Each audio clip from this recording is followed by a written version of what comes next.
Hello and welcome. In the world of luxury hospitality, we aim for perfection, right? But things will, inevitably, go wrong. But what if I told you that a mistake, a service failure, could actually be your single greatest opportunity? In this explainer, we are going to dive deep into the art and the science of service recovery. All right, so here's what we've got on tap.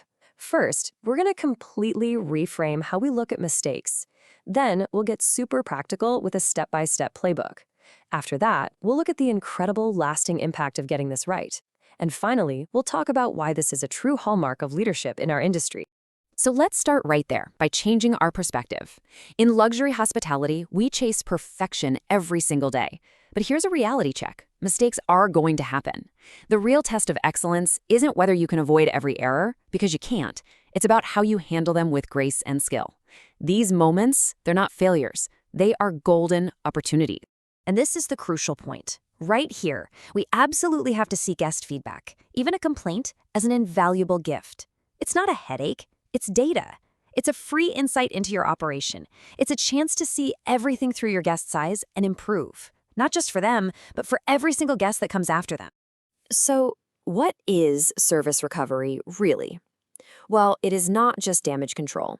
It's a strategic process. It's designed to do something pretty incredible, to not only restore a guest's trust, but to actually make their experience more memorable and positive than if the mistake had never happened in the first place. Think about that. Okay, so let's get into the nitty-gritty. Let's look at the core process and build out a practical, step-by-step playbook you can use in absolutely any situation. This is where all that theory becomes real, on-the-floor action. There are 4 absolutely critical steps to doing this right, and I gotta tell you, the order is non-negotiable. First, and this is the most important one, listen actively. Second, you have to apologize sincerely. Third, you solve the problem with what we call a +1. And finally, you absolutely must follow up to close the loop. Let's break each of these. Active listening is so much more than just hearing words. It's about making that guest feel completely seen and heard. That means you give them your undivided attention. Put the phone down, turn away from the computer. Watch their body language, listen to their tone. Try to really understand the emotion behind their words. And the golden rule, do not interrupt. Let them tell their whole story. Now check this out, because the difference here is profound. A generic apology like, "I'm sorry for the inconvenience." It just feels hollow, doesn't it? It's empty. But a specific, empathetic apology, like the one on the right, proves you were actually listening. It validates how the guest feels, and most importantly, it shows you are taking full and complete responsibility.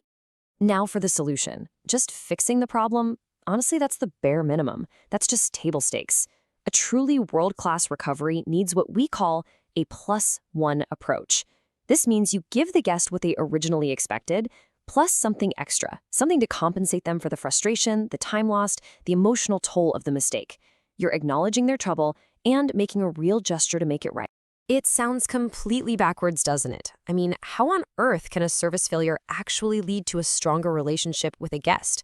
Well, believe it or not, there's a fascinating psychological concept in our industry that explains exactly how this can happen.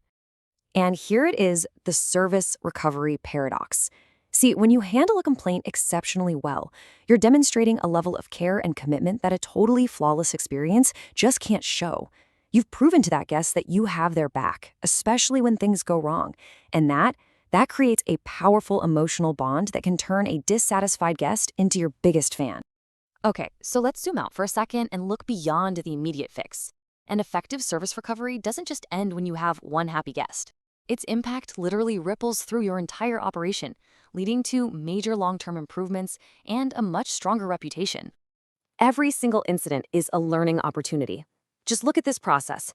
First, you document every complaint. That's valuable data. Then you analyze it. Are you seeing patterns emerge? Was this a one-off mistake, or do you have a bigger systemic issue? From there, you brief the team and share what you learned. And finally, you implement training to stop it from ever happening again. This is how you turn a problem into real progress. And let's be clear, this process isn't just for face-to-face interactions anymore, not by a long shot. In today's digital world, a single mishandled complaint can live online forever for thousands, even millions to see.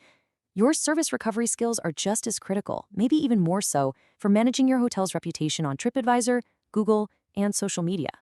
So when you're responding to a negative review, remember this.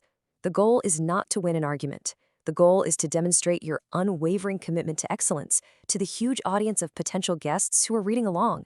You use the same tone of empathy, you show you take feedback seriously, and you always offer to take the conversation offline to resolve it personally. It shows everyone that you are transparent and accountable. All right, for our final section, let's bring all of this back to you. Because mastering service recovery isn't just about managing complaints. It's about developing a core leadership competency that will absolutely define your career in hospitality. You have to remember that how you handle a mistake in front of a guest also sends a very powerful message to your entire team. When you stay calm, when you focus on solutions instead of pointing fingers, and when you treat it as a learning moment, you protect morale. You build a resilient, constructive culture where your team feels safe and empowered to solve problems and to grow from them. So, I'll leave you with this question to really think about. The next time you face a service failure, and trust me, you will, how are you going to reframe it? How will you use that moment as a chance to build trust with a guest, to learn as an organization, and to grow as a leader? Thank you so much for joining me. Mastering this skill isn't just about providing good service, it's what will truly set you apart as an exceptional hospitality leader. I wish you the best of luck on your journey.